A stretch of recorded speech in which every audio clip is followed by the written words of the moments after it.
Car साथियों, मैं कुश कुमार सरल एग्जाम के यूट्यूब चैनल पे आपका स्वागत करता हूं। दोस्तों, लेकर आए हैं बिहार शिक्षक भर्ती का प्रैक्टिस सेट नंबर 2, जो आपकी बिहार परीक्षा के लिए महत्वपूर्ण होगा। और यह सामाजिक विषय का पेपर है। जो भी लोग सामाजिक विषय से तैयारी कर रहे हैं बिहार शिक्षक की, तो उसके लिए महत्वपूर्ण है, क्योंकि ये बिहार सामाजिक विषय का ही पेपर है इसमें। तो शुरू करते हैं हम आज का पहला प्रश्न बिहार से संबंधित। प्रश्न है हमारा, बिहार में नागर शैली में बने मंदिरों का सबसे अच्छा उदाहरण कौन सा? महाबोधि मंदिर, देव का सूर्य मंदिर, पटना का महावीर मंदिर या गया का विष्णु मंदिर। तो बिहार में जो नागर शैली में बना हुआ है, फिलहाल महाबोधि मंदिर बनाया गया है। अब इसके बारे में बात करें तो इसके अतिरिक्त माता मुंडेश्वरी मंदिर जिला कैमूर में है, एक नागर शैली में निर्मित और सबसे प्राचीन उदाहरण है इसी का नागर शैली का बिहार के हाजीपुर शहर में स्थित कौनहरा घाट के पास बना हुआ नेपाली मंदिर नागर शैली और द्रविड़ शैली तथा वैश्य शैली से मिश्रित है एक मंदिर। अगला प्रश्न हमारा है, कानून के द्वारा सती प्रथा का अंत कब हुआ? 1826, 1827, 1828 या 1829। तो कानून के द्वारा जो सती प्रथा का अंत हुआ था वो 1826 में हुआ था। ठीक, सती प्रथा जैसी कुप्रथा की समाप्ति राजा राम मोहन राय के अनुरोध पर तत्कालीन governor general Lord William Bentinck ने फिलहाल 1829 में इसका 1829 होगा, 1829 में हुआ था सती प्रथा का अंत। अगला प्रश्न हमारा है, मंगल पांडे किस छावनी के युवा सिपाही थे? दानापुर, लखनऊ, मेरठ, बैरकपुर। बैरकपुर छावनी से 34वीं बटालियन के ये सेना में शामिल हुए थे। अगला प्रश्न हमारा, अंग्रेजों के आने के पहले भूमि का मालिक कौन होता था? जमींदार, व्यापारी, किसान व डी राजा। तो इसका सही जवाब होगा फिलहाल राजा होता था। अगला प्रश्न हमारा, प्रसिद्ध यूनानी शासक कौन था? कनिष्क, पुष्यमित्र, मीनांडर व चंद्रगुप्त मौर्य। तो जो यूनानी शासक था फिलहाल वो था मीनांडर। ठीक, अगला प्रश्न हमारा है, राजा भूमि की उपज का कितना हिस्सा प्राप्त करता था? छठा हिस्सा, सातवां, पांचवा या चौथा? तो राजा जो है छठा हिस्सा प्राप्त करता था भूमि का। अगला प्रश्न हमारा है, चावल का प्राचीनतम प्रमाण कहाँ से मिला? कोल्डी हवा, ब्रह्मगिरी, मेहरगढ़ या बुरजहोम से। तो चावल का जो साक्ष्य मिला था वो फिलहाल कोल्डी हवा से मिला था। अब चावल का प्राचीन कोल्डी हवा विंध्य पर्वत के उत्तर पूर्व तथा ब्रह्मपुत्र नदी के पश्चिम में गंगा एवं उसकी सहायक नदियाँ बहती है वहाँ पे, और विंध्य पहाड़ियों के उत्तर में स्थित कोल्डी हवा में चौपानी मांडो ऐसे स्थल हैं जहाँ सबसे पहले चावल या धान उपजाया गया था। बुरजहोम तो जम्मू कश्मीर में है। ठीक, अगला प्रश्न हमारा, चैतन्य देव के संदर्भ में निम्नलिखित कथनों पर विचार कीजिए। ये 16वीं शताब्दी के बंगाल के भक्ति संत थे, फिलहाल बंगाल के तो थे, सही है। इन्होंने कृष्ण राधा के प्रति निष्काम भक्ति भाव का उपदेश दिया है। तो इसका ऑप्शन देख रहे हैं 8 नंबर का 1 और 2 दोनों इसमें सही होंगे। ठीक, सी ऑप्शन। अगला प्रश्न हमारा है, गोंड जनजाति के संदर्भ में निम्नलिखित में से कौन सा कथन सत्य है? एक मिनट। अकबर के शासनकाल में गढ़कटंगा के गोंड राज्य में 70,000 गांव थे। ठीक, बी ऑप्शन, बड़े बड़े राज्यों के उदय ने गोंड साम्राज्य समाज में परिवर्तन हुआ। सी ऑप्शन है, गढ़कटंगा के गोंड राजा अमन दास ने संग्राम शाह की उपाधि धारण की। इनमें से सभी कथन सत्य हैं। तो इसका जो राइट आंसर है फिलहाल डी ऑप्शन होगा, सभी कथन सत्य हैं। ठीक, अगला प्रश्न हमारा है, चोल काल में उरैयूर प्रसिद्ध था। उरैयूर क्या था? मंदिर निर्माण, सूत्री वस्त्र उत्पादन, मूर्ति निर्माण या उपरोक्त में से कोई नहीं। तो चोल काल में जो उरैयूर था ये सूती वस्त्र उद्योग के लिए प्रसिद्ध था। ठीक, उरैयूर सालाय बुनकर मंदिर के उत्सव के लिए झंडियाँ बनाने का कपड़ा, राजा और अभिजात वर्ग के लिए बढ़िया सूती वस्त्र और जनसाधारण के लिए मोटा सूती वस्त्र तैयार करते थे। जब्त से क्या तात्पर्य है? राजस्व प्राप्त करने की व्यवस्था, भूमि कर, जमींदारी से छीन लेना, उपयुक्त में से कोई नहीं। तो जब्त जो है फिलहाल राजस्व प्राप्त करने की व्यवस्था थी। ठीक, मुगल काल में प्रत्येक सूबे को राजस्व मंडलों में बांटा गया और प्रत्येक की हर फसल के लिए राजस्व दर की अलग सूची बनाई गई। राजस्व प्राप्त करने के लिए इस व्यवस्था को जब्त कहा जाता था। अगला प्रश्न हमारा है, चोल शासक राजराज प्रथम के संदर्भ में निम्नलिखित कथनों पर विचार कीजिए। इससे सबसे शक्तिशाली चोल शासक माना जाता है। यह वर्ष 1885 में राजा के पद पर आसीन हुआ। उसने साम्राज्य के प्रशासन का पुनर्गठन किया और नीचे दिए गए सही उत्तर चयन करना ना। तो इसका जो राइट आंसर होगा फिलहाल वो होगा बी ऑप्शन। यह एक मिनट सही, हाँ, इसका राइट आंसर होगा फिलहाल बी 1 और 3। ठीक, 1 और 3 का राइट आंसर ये होगा, ये गलत है। बी ऑप्शन ये गलत है। ठीक, राजराज प्रथम सबसे शक्तिशाली चोल शासक था, लेकिन इसका जो वर्ष 1885 से न होकर 985 में था। ठीक, ये था। अगला प्रश्न हमारा है, सुमेलित कीजिए तथा सूचियों कूट में मिलाना है ना। दिया हुआ है गिवलाम द लिस्टले का मानचित्र, जियाउद्दीन बर्नी का पहला वृत्तांत, तो पहला हम मिला रहे हैं।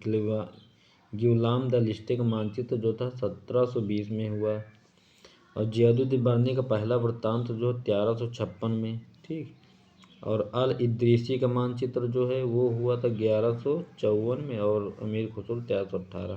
तो इसका जो राइट आंसर है 4 3 2 1 यानी 43 21 इसका सही जवाब है। लास्ट में है डी ऑप्शन इसका राइट होगा। अगला प्रश्न हमारा है, रेशम मार्ग के संदर्भ में निम्नलिखित कथनों पर विचार कीजिए। चीन से लोग रेशमी कपड़े अपने साथ लेकर दूर दूर के स्थानों की यात्रा करते थे। जिन मार्गों से ये लोग यात्रा करते थे वह मार्ग रेशम मार्ग के नाम से प्रसिद्ध है। अब इनमें से कौन सा कथन सही है? तो इनमें से फिलहाल 1 और 2 दोनों सही थी। कनिष्क ने रेशम सिल्क मार्ग के निर्माण करवाया था। इसका तो फिलहाल सी ऑप्शन है, 1 और 2 दोनों सही ना। अगला प्रश्न हमारा है, संघ में प्रवेश लेने वाले निम्नलिखित में से कौन से शामिल थे? व्यापारी, क्षत्रिय, ब्राह्मण, दास या गणिकाए? तो संघ में जो शामिल होते थे वो फिलहाल होते थे, डी ऑप्शन है इसमें, उपरोक्त में सभी। अगला प्रश्न हमारा है, वैदिक कालीन लोगों का वर्गीकरण निम्नलिखित में से किस आधार पर किया जाता है? कार्य के, भाषा, निवास स्थान, परिवार या समुदाय? और लास्ट में है सांस्कृतिक परंपरा। तो इसका जो सही जवाब होगा फिलहाल डी ऑप्शन होगा, उपरोक्त में से सभी हैं। ठीक,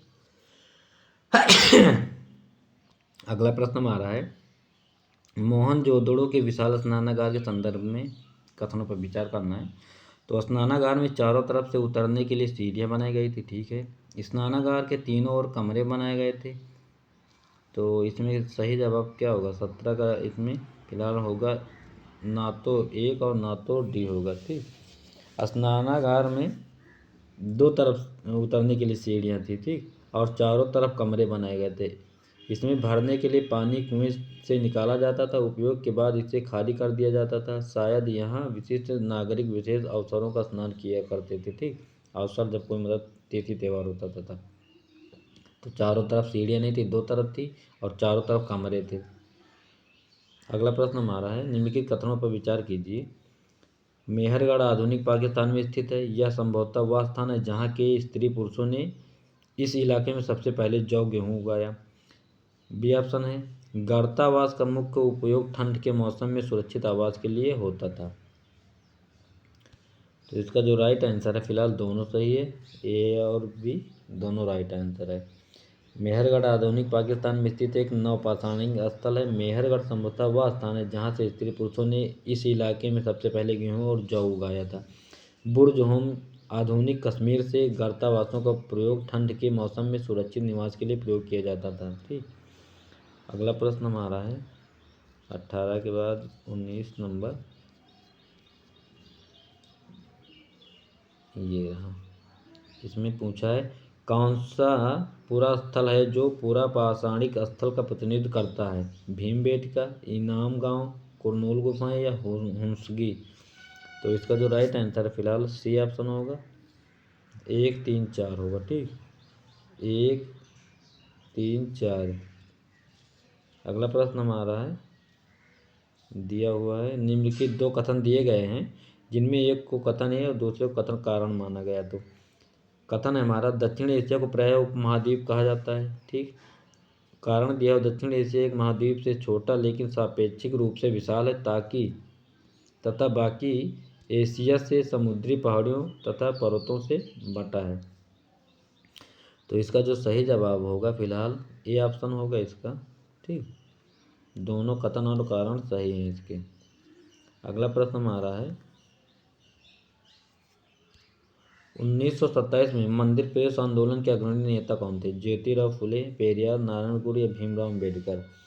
तो इसका जो सही जवाब है फिलहाल भीमराव अम्बेडकर जी थे। ठीक, 1927 में अम्बेडकर ने मंदिर प्रवेश आंदोलन शुरू किया था जिसमें महार जाति के लोगों ने बड़ी संख्या में हिस्सा लिया।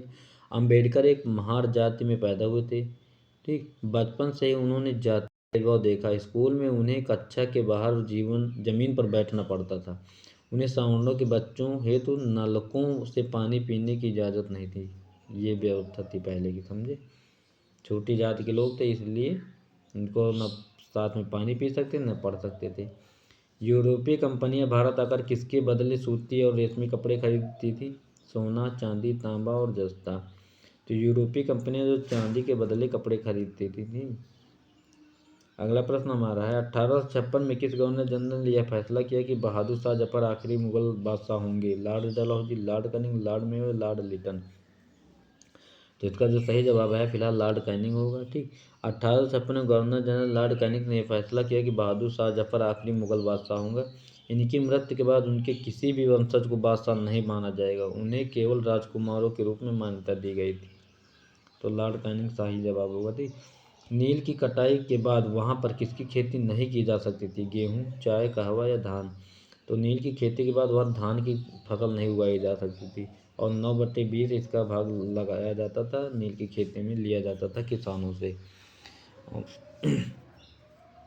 इसकी बात करें तो बागान मालिक चाहते थे कि किसान अपने सबसे बढ़िया खेतों में ही नील खेती करें, लेकिन नील के साथ परेशानी यह थी कि उसकी जड़ें बहुत गहरी होती थी और वह मिट्टी की सारी ताकत खींच लेती थी। नील के बाद वहाँ पर धान की खेती नहीं की जा सकती थी, कारण ये था। अगला प्रश्न हमारा है, 1856 में किस भारतीय रियासत पर अंग्रेजों ने कुशासन का आरोप लगाकर उसे ब्रिटिश साम्राज्य में मिला लिया? तो नागपुर, झांसी, उदयपुर या अवध? तो कुशासन का आरोप जो लगा था फिलहाल अवध पे लगा था। ठीक, 1856 में अवध रियासत को अंग्रेजों ने कुशासन के आरोप में लगाया था। अंग्रेजों ने कहा कि वे अवध की जनता को नवाब के कुशासन से आज़ाद कराने के लिए कर्तव्य से बंधे हुए हैं, इसलिए वे अवध पर कब्जा करने के मजबूर हैं।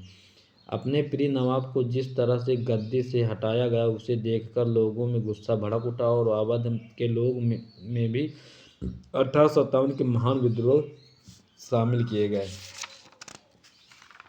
तो इसका सही जवाब फिलहाल डी होगा। ठीक, हैदराबाद, जम्मू कश्मीर सब ऐसे ही किसी न किसी कारण से शामिल करा लिया है अंग्रेजों ने।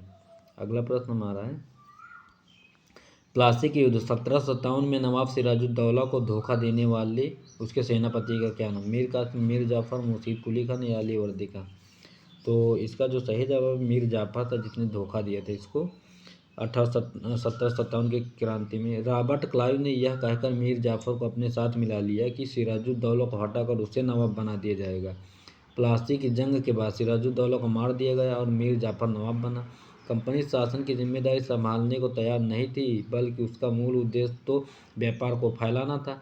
मीर जाफर ने कंपनी का विरोध किया तो कंपनी ने उसे हटाकर मीर कासिम को नवाब बना दिया। यही काम था अंग्रेजों का पहले, फूट डालो राज करो वाला ना। रॉबर्ट क्लाइव ने किसे हिंदुस्तान का नक्शा तैयार करने को काम सौंपा? RG Pollard, James Mill, James Prinsep या जेम्स रेनेल? तो जेम्स रेनेल थे जो हिंदुस्तान का नक्शा तैयार करने वाले थे। अगला प्रश्न हमारा है, किसे आधुनिक उद्योगों का मेरुदंड कहा जाता? सूती व सूचना प्रौद्योगिकी, इस्पात या इनमें से कोई नहीं? तो फिलहाल इस्पात को आधुनिक उद्योगों का मेरुदंड कहा जाता था।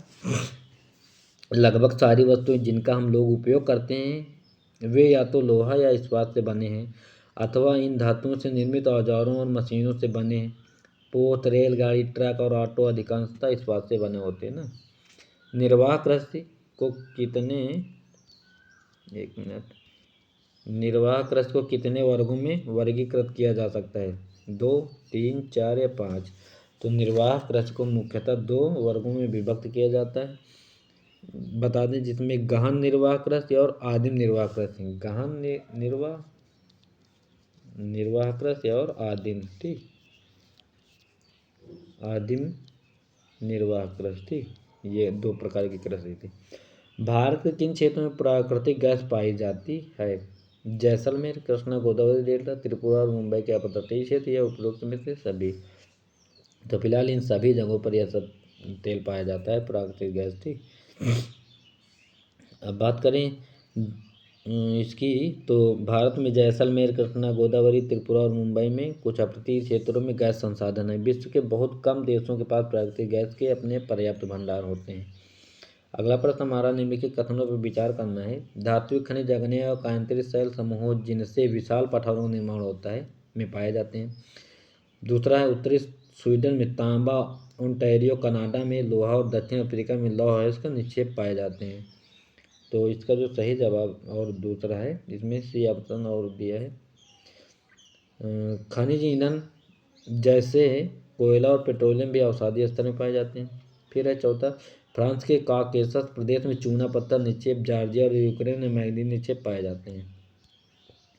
तो इसमें सही जवाब फिलहाल होगा 1, 3 और 4 होगा, ठीक, 1, 3, 4 होगा। दूसरा ऑप्शन जो दिया हुआ है, या उत्तरी स्वीडन में तांबा और ओंटारियो कनाडा, ये नहीं होगा इसका। उत्तरी स्वीडन में लौह अयस्क ना कि तांबा, ओंटारियो कनाडा में तांबा और निकेल के निक्षेप, दक्षिण अफ्रीका में, ठीक, यहाँ लोहा नहीं पाया जाता है, तांबा पाया जाता है, ठीक। अगला प्रश्न हमारा है, भूमि संरक्षण के लिए उपयुक्त कारक कौन कौन से हैं? वन रोपण, रासायनिक कीटनाशकों और उर्वरकों के विनियमित उपयोग, अतिचारण पर रोक या उपरोक्त में से सभी। तो इसका जो राइट आंसर है फिलहाल सभी होगा। अतिचारण मतलब जो जानवरों को चराते हैं, चराई वराई, तो इससे भूमि कटती है ना, तो ये सब चीज़ होता है। अगला प्रश्न हमारा है 33 नंबर, शहतूत नामक ऊन किससे प्राप्त होता है? भेड़ से, बकरी से, चीरू से या इनमें से कोई नहीं। तो चीरू से यह प्राप्त होता है। चीरू या तिब्बती एंटीलोप एक विलुप्त प्राय जीव है। इसका शिकार शहतूश नामक उसके ऊन के लिए होता है, जो वजन में हल्का एवं अत्यधिक गर्म होता है। शहतूत अलग होता है जो पेड़ होता है, शहतूश अलग होता है, ठीक। अगला प्रश्न हम, अखबारी कागज बनाने, माचिस एवं पैकिंग के लिए, बॉक्स बनाने के लिए किस प्रकार के वनों की लकड़ियाँ प्रयोग की जाती है? टाइगर वन, भूमध्यसागरीय वन, शीतोष्ण पर्णपाती या शीतोष्ण सदाबहार। तो इसका जो राइट आंसर होगा फिर टाइगर वन में नरम काष्ठ वाले सदाबहार वृक्ष होते हैं। इन वृक्षों की काष्ठ का उपयोग लुगदी बनाने के लिए किया जाता है, जो सामान्यतः अखबारी कागज बनाने में काम आती है। नरम काष्ठ का उपयोग माचिस एवं पैकिंग के लिए बक्से बनाने के लिए किया जाता है। अगला प्रश्न हमारा है, निम्नलिखित में से कौन सा बल पृथ्वी के आंतरिक भाग में उत्पन्न होता है? अंतर्जनित बल, बहिर्जनित बल, स्थल मंडल या ए और बी दोनों। तो इसका जो सही जवाब है अंदर की ओर जो अंतर्जनित बल होता है, जो बल पृथ्वी के आंतरिक भाग में घटित हो उसे अंतर्जनित बल कहते हैं, ठीक। और जो बल पृथ्वी की सतह पर उत्पन्न होते हैं उन्हें बहिर्जनित बल कहते हैं। प्रत्येक वर्ष विश्व पर्यावरण कब मनाया जाता है? पर्यावरण दिवस सभी को पता है, 5 जून को मनाया जाता है, ठीक। और ओजोन दिवस 16 को मनाया जाता है। और 22 अप्रैल को जो पृथ्वी दिवस मनाया जाता है, अभी मनाया गया। और 22 मई को जो है वो मनाया जाता है विश्व जैव विविधता दिवस। फिलहाल इसका राइट आंसर है 5 जून। अगला प्रश्न, भारत का क्षेत्रफल कितना है? 32.8 लाख वर्ग, 30.8 लाख वर्ग किलोमीटर, 31.8 लाख वर्ग या 32.2 लाख वर्ग किलोमीटर। तो भारत का जो क्षेत्रफल है फिलहाल 32.8 लाख वर्ग किलोमीटर है, पहला स्थान इसका सही। उत्तर में लद्दाख से लेकर दक्षिण में कन्याकुमारी तक इसका विस्तार है 3200 किलोमीटर, ठीक। ऐसे देखो, ये उत्तर दक्षिण है, उत्तर दक्षिण पूरब पश्चिम। तो ये जो लंबाई है उत्तर से दक्षिण की, यहाँ लद्दाख पड़ेगा ऊपर, ठीक, और यहाँ कन्याकुमारी पड़ेगा। तो इसकी जो लंबाई है ये है 3200 किलोमीटर, ठीक। और इधर अरुणाचल प्रदेश का पूरब में अरुणाचल है और इधर गुजरात पड़ेगा, तो इधर का एरिया और इधर का एरिया, इसकी लंबाई की हम बात करें तो 2900 किलोमीटर है ये, ठीक। ये और इनके बीच में 2 घंटे का समय इधर है। गोहर माथा गुजरात में है, किवीठू इधर है, ठीक। और उधर इंदिरा पॉइंट और इंदिरा काल पड़ते हैं। अगला प्रश्न हमारा, भारत के शोध संस्थान मैत्री तथा दक्षिण गंगोत्री किस महाद्वीप में है? तो ये फिलहाल अंटार्कटिका में है, और दक्षिण गंगोत्री अब खत्म हो चुका है। मोटी बर्फ की परतों से ढका हुआ है ना, यहाँ बर्फ पड़ती है, इसीलिए इसे सफ़ेद महाद्वीप भी कहते हैं। यहाँ पे इंसान नहीं पाए जाते हैं, ठंडी बहुत ज़्यादा होती है ना यहाँ पे। गर्मी में क्रिसमस का पर्व कहाँ मनाया जाता है? Japan, Bharat, Australia. तो गर्मी में जो क्रिसमस का त्यौहार फिलहाल ऑस्ट्रेलिया में मनाया जाता है, ठीक। पृथ्वी के दक्षिण अयनांत की अमावस्या में दक्षिणी गोलार्ध में ग्रीष्म ऋतु होती है, चूँकि ऑस्ट्रेलिया दक्षिणी गोलार्ध का हिस्सा है, अतः क्रिसमस के समय यहाँ ग्रीष्म ऋतु होती है। क्षुद्र ग्रह किन का ग्रहों के मध्य हैं? तो क्षुद्र ग्रह जो है मंगल और बृहस्पति के बीच में पाए जाते हैं, ठीक। इसका राइट आंसर होगा बी ऑप्शन। पृथ्वी सूर्य से लगभग कितने किलोमीटर दूर है? तो पृथ्वी सूर्य से लगभग 1500 करोड़ किलोमीटर है, 149 ऐसे कुछ करके आएगा, पर फिलहाल इतना इसका राइट आंसर होगा इसमें। अगला प्रश्न हमारा है, सूर्य, चंद्रमा तथा वे सभी वस्तुएं जो रात में आसमान में चमकती हैं खगोलीय पिंड कहलाती हैं। कुछ खगोलीय पिंडों के पास अपनी ऊष्मा तथा प्रकाश होता है। सूर्य भी एक तारा है, ठीक है, सही है। तो इसका फिलहाल राइट आंसर होगा उपरोक्त में से सभी कथन सही है, डी है। एशिया के पूरब में है प्रशांत महासागर, यूरोप, हिंद महासागर या लाल सागर? तो एशिया के जो पूरब में फिलहाल प्रशांत महासागर, ठीक। एशिया विश्व का सबसे बड़ा महाद्वीप है, इसके पूर्व में प्रशांत महासागर है, ठीक। पश्चिम में यूरोप है, याद रखिएगा, पश्चिम में यूरोप, ये पश्चिम में पड़ेगा, ठीक। और अफ्रीका महाद्वीप तथा दक्षिण में जो हिंद महासागर है, ठीक। नीचे तमिलनाडु जैसे ये है, ये उत्तर ऊपर होता है, तो नीचे दक्षिण, तो इधर देखो हिंद महासागर यहाँ पे पड़ेगा ना नीचे, इधर बंगाल की खाड़ी है, इधर अरब सागर है, और उत्तर में जो है आर्कटिक महासागर। उत्तर इधर देखो जम्मू कश्मीर ठंडा एरिया ना, तो ठंडा एरिया आर्कटिक का भी क्षेत्र छोटा है सबसे महाद्वीप उधर। अगला प्रश्न हमारा है, एक मिनट, सार्वजनिक स्वास्थ्य सेवाओं के संदर्भ में कथनों पर विचार कीजिए। सार्वजनिक स्वास्थ्य सेवा स्वास्थ्य केंद्रों व अस्पतालों की एक श्रृंखला है जो सरकार द्वारा चलाई जाती है। अगला है, ग्राम के स्तर पर एक स्वास्थ्य केंद्र होता है जहां प्रायः एक नर्स, एक ग्राम स्वास्थ्य सेवक रहता है। ये प्राथमिक स्वास्थ्य केंद्र के डॉक्टरों की देखरेख में कार्य करते हैं। अगला है, हमारे संविधान के अनुसार लोगों के हित को सुनिश्चित करना और सबको स्वास्थ्य सेवा प्रदान करना सरकार के प्राथमिक कर्तव्य है, ठीक।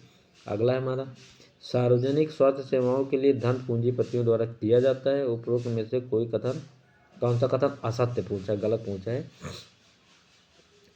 तो गलत के बारे में बात करें तो इसका जो सही जवाब है ऑप्शन होगा 1 और 3 गलत है, ठीक। पहला गलत और तीसरा गलत है इसका। अगला प्रश्न हमारा है, जन सुविधा मुहैया कराने की जिम्मेदारी सरकार पर ही क्यों होनी चाहिए? इसके संदर्भ में निम्नलिखित कथनों पर विचार कीजिए। निजी कंपनियां जन सुविधाएं तो उपलब्ध कराती हैं, लेकिन उसकी कीमत बहुत ज़्यादा होती है, जिसका चर्चा कुछ ही लोग खर्चा है, यहाँ पे चर्चा नहीं है, खर्चा कुछ ही लोग उठा सकते हैं। अगला है, इसमें संविधान में जीवन के अधिकार का आश्वासन दिया गया है। अगला है, भारतीय संविधान के अंतर्गत राज्य की भूमिका लोक कल्याणकारी राज्य की है, जिसका तात्पर्य है कि राज्य गरीबों के कल्याण के लिए कार्य करता है। अब इसका जो सही जवाब होगा फिलहाल, एक मिनट,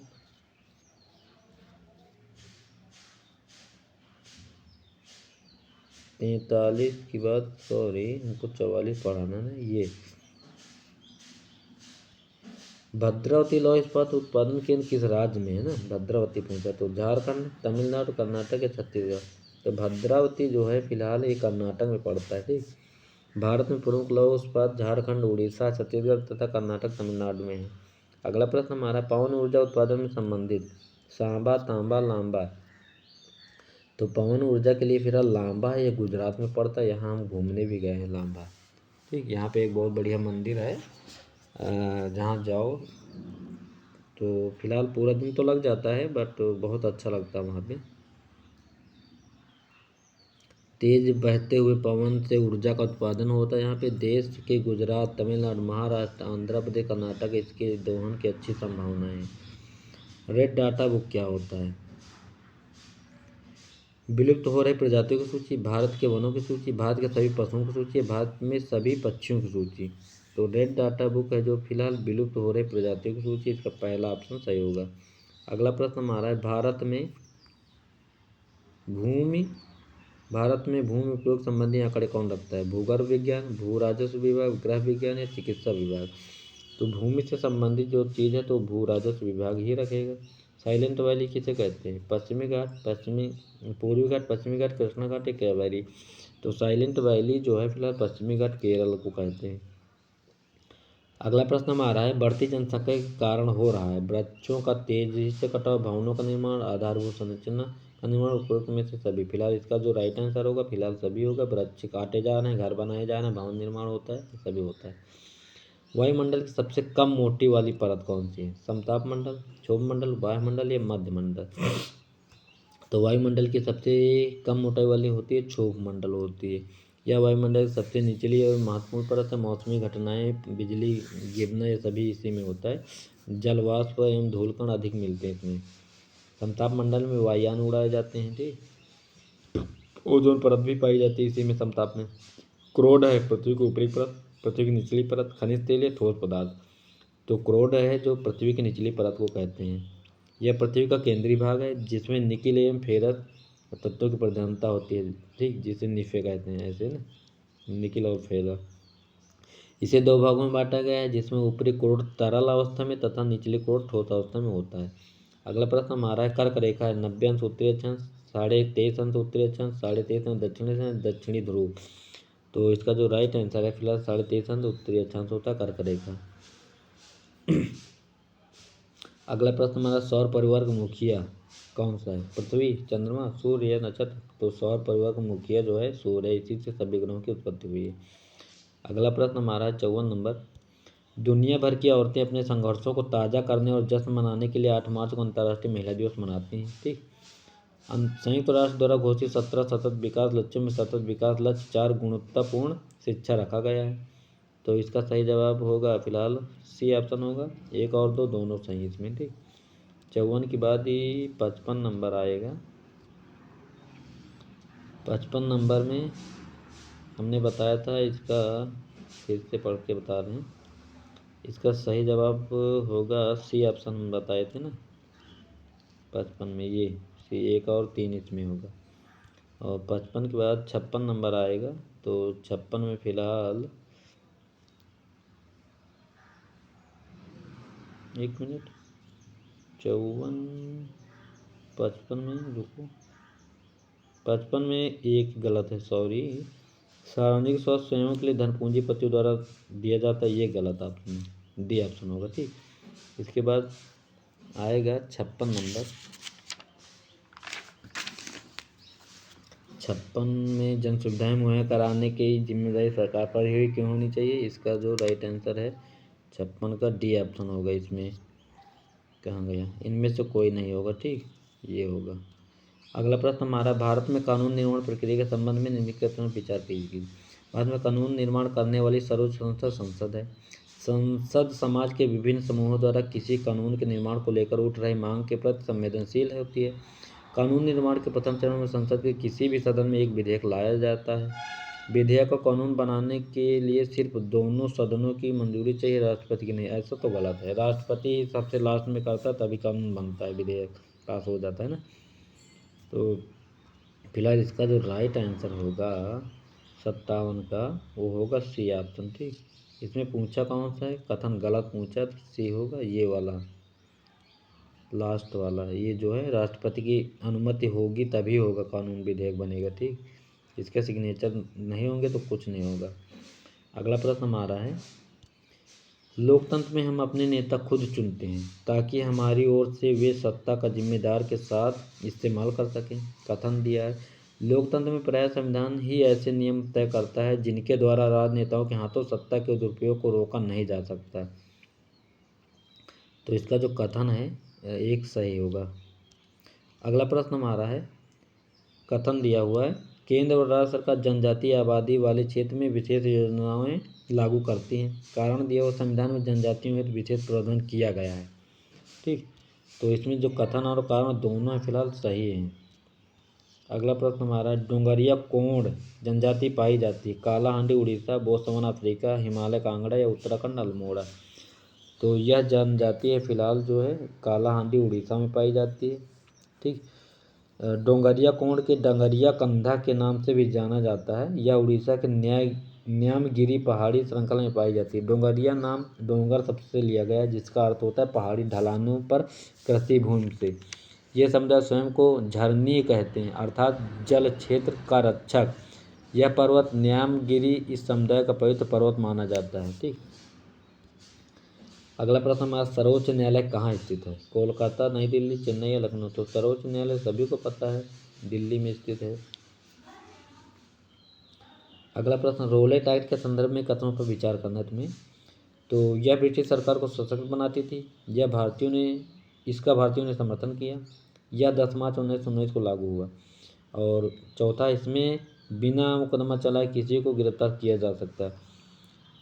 आगे क्या दिया हुआ है, इसमें आपको विकल्प में चयन करना है। तो इसका जो राइट आंसर होगा फिलहाल डी ऑप्शन होगा। 1, 3 व 4 सही है। ठीक, इसका जो दूसरा ऑप्शन है, भारतीयों ने इसका समर्थन नहीं किया था, भारतीयों ने इसका विरोध किया था, तभी इसमें जंग हुई थी 1919 में। 1919 में लॉर्ड चेम्सफोर्ड का समय था। इसमें क्या है, सम्मिलित करना है। तो हम बता दें, इंडियन नेशनल कांग्रेस की स्थापना 1885 में हुई। ठीक, भारतीय जनता पार्टी की स्थापना जो है 1980 में हुई। ठीक, नेशनल पीपुल्स पार्टी जो है 2013 में और आम आदमी पार्टी 2012 में हुई। तो इसका जो राइट आंसर है, पूछा क्या है इसमें, नीचे देख सकते हो सही उत्तर। इसका राइट आंसर डी होगा और सभी हैं। ठीक, इसके राइट आंसर सभी हैं, 1, 2, 3, 4 ये।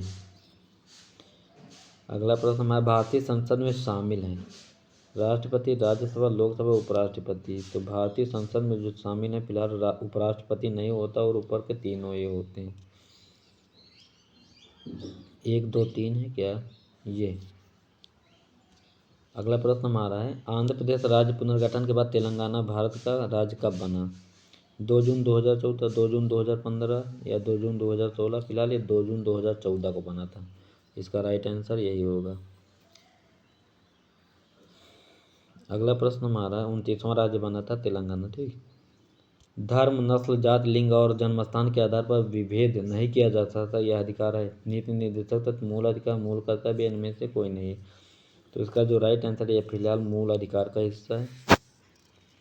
इसके अंतर्गत समानता का अधिकार एवं मौलिक अधिकार है, जिसमें अनुच्छेद 15 के अनुसार धर्म, नस्ल, जाति, लिंग और जन्मस्थान के आधार पर भेदभाव नहीं किया जा सकता। अनुच्छेद 15 याद रखिएगा। ठीक, धर्म से संबंधित है। भारत में संसदीय शासन पद्धति को संदर्भ में निम्नलिखित कथनों पर विचार करना है। सभी वयस्कों को वोट डालने का अधिकार है। ठीक है, प्रतिनिधि चयन का अधिकार है। ठीक है, जनता के प्रति जवाबदेही, और लास्ट में है कार्यपालिका की वास्तविक शक्ति राष्ट्रपति में निहित होती है। तो सही जवाब की बात करें तो इसका होगा 1, 2 और 3 है। ठीक, 1, 2 और 3 है। संसदीय शासन प्रणाली फिलहाल ब्रिटेन से ली गई है। भारतीय संविधान की महत्वपूर्ण विशेषता है संसदीय प्रणाली की। ठीक, सरकार के सभी स्तरों पर प्रतिनिधियों को चुनाव लोग स्वयं करते हैं। प्रतिनिधि जनता के प्रति जवाबदेह होते हैं। सभी वयस्कों को वोट देने का अधिकार है। कार्यपालिका की वास्तविक शक्ति मंत्रिपरिषद में निहित होती है, ना कि राष्ट्रपति में, जिसका मुख्य प्रधानमंत्री होता है, राष्ट्रपति में नहीं होती है। देखो इस समय मोदी जी, समझ में आ रहा ना, राष्ट्रपति क्या है, सिर्फ बनाए हुए हैं, जो भी काम करते हैं प्रधानमंत्री के आदेश पे करते हैं। संविधान सभा के अस्थायी अध्यक्ष राजकुमारी अम्बेडकर, जान बताए सच्चिदानंद या राजेंद्र। अस्थायी की बात करें तो राजेंद्र प्रसाद थे, अस्थायी की बात करें तो सच्चिदानंद सिन्हा थे। तो 9 दिसंबर 1946 के संविधान सभा की पहली बैठक हुई थी, तब अस्थायी रूप से सच्चिदानंद बनाए गए थे। उसके बाद दूसरी जब बैठक हुई तो 11 दिसंबर 1946 को हुई, तो तब इसमें राजेंद्र प्रसाद बनाए गए थे।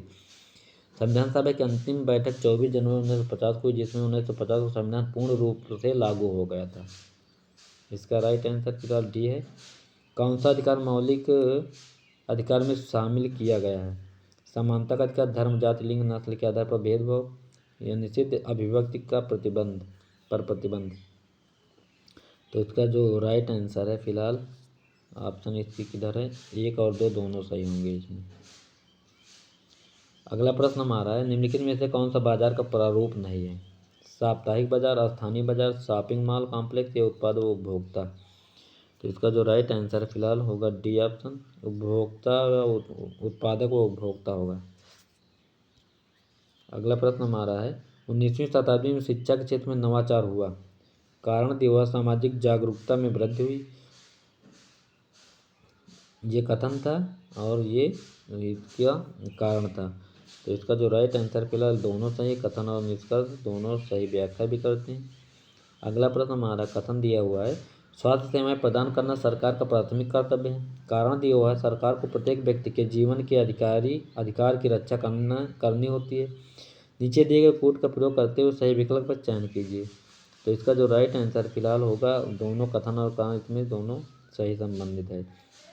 मध्याह्न भोजन योजना सर्वप्रथम किस राज्य में हुई? तो मध्याह्न भोजन योजना फिलहाल तमिलनाडु में 1995 में शुरू की गई। इसका वर्तमान में नाम है पीएम पोषण योजना। ठीक, पीएम पोषण मध्याह्न भोजन का नाम हो गया है।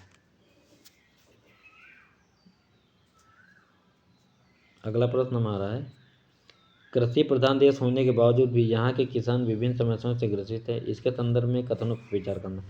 भारत में 80% किसानों के पास खेत हैं, उनके ज़रूरत के हिसाब से बहुत छोटे हैं। ठीक, अगला है, कृषि कार्य में संलग्न लोगों के लिए मौसमी बेरोजगारी एक गंभीर समस्या है, तो सही है। खेती करने वाले परिवारों में % बेरोजगारी सर्वाधिक है, ये भी सही है। अगला है, भारतीय कृषि प्रकृति पर बहुत ज़्यादा निर्भर नहीं है, उपयुक्त कथनों में से कथन सत्य नहीं है, गलत पूछा है इसमें। तो गलत हम बता दें तो केवल यही ऑप्शन गलत है, क्योंकि भारत की जो खेती है, यहाँ के किसान जो हैं फिलहाल मौसम पर ही निर्भर रहते हैं। ठीक, सिंचाई के उचित साधन नहीं है यहाँ पे, जो जब बारिश होगी तो खेत सींचेगा, नहीं तो हो गई व्यवस्था तो हो गई, नहीं तो कोई बात नहीं। अगला प्रश्न हमारा है 75 नंबर, दक्षिण अफ्रीका में लोकतंत्र स्थापित करने के लिए चले संघर्षों के संदर्भ में कौन सा कथन असत्य पूछा? ठीक, गलत है। रंगभेद कानून के अनुसार श्वेत अश्वेत भारतीयों व अन्य प्रजातियों को एक दूसरे से संबंध बनाने की इजाज़त नहीं थी। ठीक, अगला है, अफ्रीकी राष्ट्रीय कांग्रेस और उनके नेता नेल्सन मंडेला ने रंगभेद के खिलाफ लंबे समय तक आंदोलन किया, फिलहाल ये तो सही है। अश्वेत लोगों को वोट देने का अधिकार नहीं था, और दक्षिण अफ्रीका 2007 में लोकतांत्रिक बना। तो इसका जो राइट आंसर है फिलहाल डी ऑप्शन होगा, लोकतांत्रिक देश बना, इसमें पूछा है, ये गलत। दक्षिण अफ्रीका पहले रंगभेद कानून शामिल था। रंगभेद का मतलब है त्वचा के रंग के आधार पर भेदभाव करना, इसीलिए महात्मा गांधी शामिल थे, और इनको वहाँ ट्रेन से जब सफ़र कर रहे थे अफ्रीका में, तो इनका सामान वामान उठा के ट्रेन से बाहर फेंक दिया गया था। वहाँ के कानून के अनुसार, एक मिनट,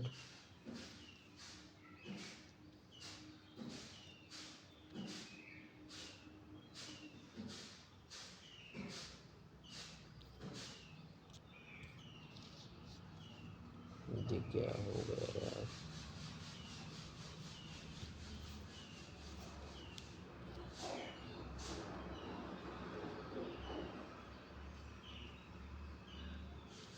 पचहत्तर नंबर, 75 का फिलहाल डी होगा, लोकतांत्रिक देश 2007 में जो है, इसका राइट गलत है। अगला प्रश्न हमारा है, कथन दिया हुआ, नगर निगम एक शहरी स्थानीय निकाय है, 74वां संविधान संशोधन द्वारा 12वीं अनुसूची जोड़ी गई। तो फिलहाल नगर निगम एक शहरी निकाय है और ये जोड़ा गया, तो इसका जो राइट आंसर होगा फिलहाल बी होगा। कथन ए तथा कारण आर दोनों सही हैं, किंतु आर ए की सही व्याख्या नहीं करता है। संविधान के 74वें संविधान संशोधन 1992 में ये हुआ था। 1992 एक नई अनुसूची 12वीं जोड़ी गई थी, जिसमें शहरी स्थानीय निकाय की व्यवस्था की गई। इससे 3 स्तरों में विभाजित किया गया: नगर पंचायत, नगर पालिका परिषद और नगर निगम। ठीक, अगला प्रश्न हमारा है, ग्राम सभा के संदर्भ में निम्नलिखित कथनों पर विचार कीजिए। यह 18 वर्ष या अधिक उम्र के सदस्यों से बनती है। सदस्यों का नाम ग्राम की मतदाता सूची में दर्ज हो। एक पंचायत में एक या अधिक गांव हो सकते हैं। सही है। ग्राम सभा सदस्य बनने की अर्हता केवल 18 वर्ष है। तो इसका जो कथनों पर विचार करना है तो इसका ए ऑप्शन होगा, 1, 2, 3 सही है। ठीक, ये वाला गलत है। अगला प्रश्न हमारा है, जम्मू और कश्मीर का पुनर्गठन कब हुआ? 31 अक्टूबर 1918, 31 अक्टूबर 2017 व 2018 और 2017, 31 अक्टूबर 2019 या 31 अक्टूबर 2020। तो इसका जो राइट आंसर है 31 अक्टूबर 2019 को हुआ था। केंद्र शासित जम्मू और कश्मीर तथा लद्दाख बनाया गया है। वर्तमान केंद्र शासित प्रदेशों की कुल संख्या 8 हो गई। ठीक, अगला प्रश्न हमारा, संविधान के प्रस्ताव में कितने प्रकार के न्याय दिए गए हैं? 4, 3, 5 या 6? तो प्रस्तावना में फिलहाल 3 प्रकार के न्याय दिए गए हैं। नंबर 1 है जैसे सामाजिक न्याय है ना, सामाजिक है, आर्थिक है और राजनीतिक है। आर्थिक, राजनीतिक ये। अगला प्रश्न हमारा है, भारत विविधताओं का देश है। ठीक, भारत में विभिन्न भाषाएं, खान पान, रीति रिवाज, सांस्कृतिक विविधता। सही है।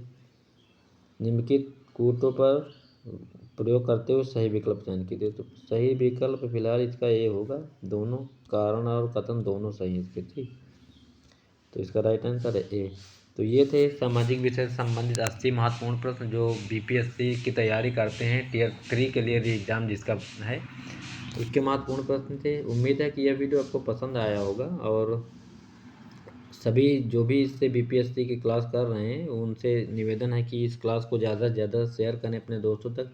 और जो भी मेरे नए दोस्त शामिल हो रहे हैं, इसमें जुड़ रहे हैं, वो कृपया चैनल को सब्सक्राइब कर दें और लाइक कर दें। ठीक, तो तब तक के लिए थैंक्स, बाय। पढ़ते रहिए, मस्त रहिए।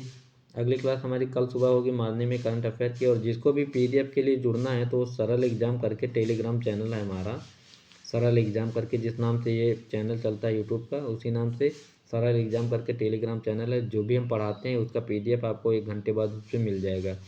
आपको प्रैक्टिस करने के लिए, दोबारा रिवीजन करने के लिए अगर जुड़ना है तो आप टेलीग्राम चैनल पर जुड़ सकते हैं। बाय, तब तक के लिए थैंक्स।